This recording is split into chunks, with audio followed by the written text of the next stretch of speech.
Okay, it's time for the final installment of the build log for the Centauride.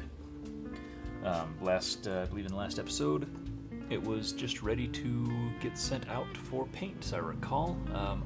Don't believe there's anything else we need to really talk about besides the fact that it has paint applied by Deceptive Creepers Customs, who also painted the Centaur, who's a twofer, his and hers set. Has a they're similar builds, but also unique to themselves. So this is the finished product. I will, at the end of the video, have a little montage of some pictures and some little clips just showing better, more flattering light and everything. But we'll just kind of talk about what we have here. So the final wiring went in, and I believe we talked about this guy already, but this is the voltmeter mounted there, activated by that switch right here. Click, click. Whoa. Okay. Whew. All the other components are in place. Like I said, it's the same blaster as it was before paint, only now it's a different color.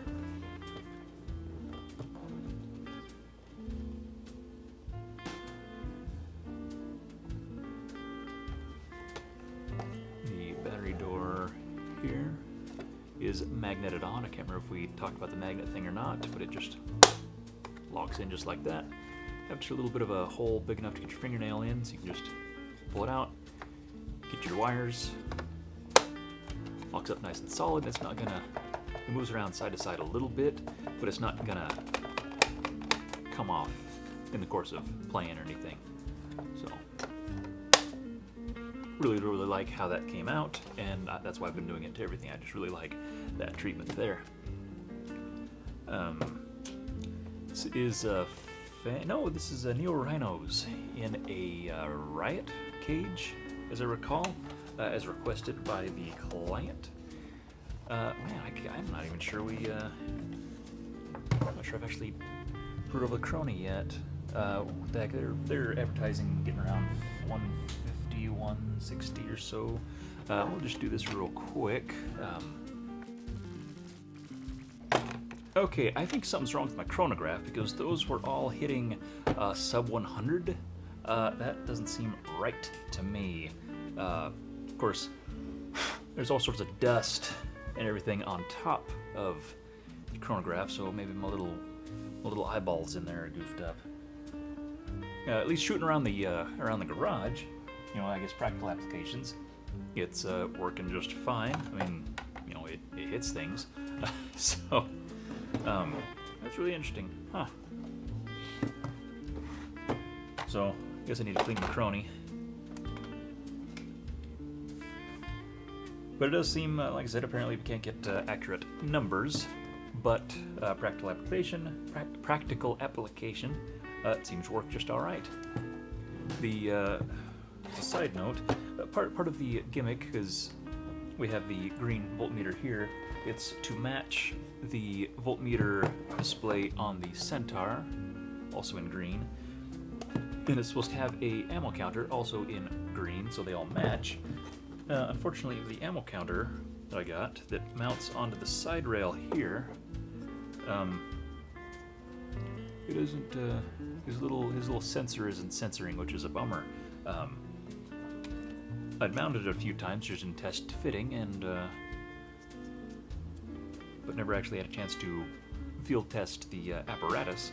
And so I guess, FoamCon's in the next couple of days. Maybe I'll pop into his booth and say, hey, have I got a busted wire somewhere? What the heck? But anyway, it's supposed to be a nice matching cute set.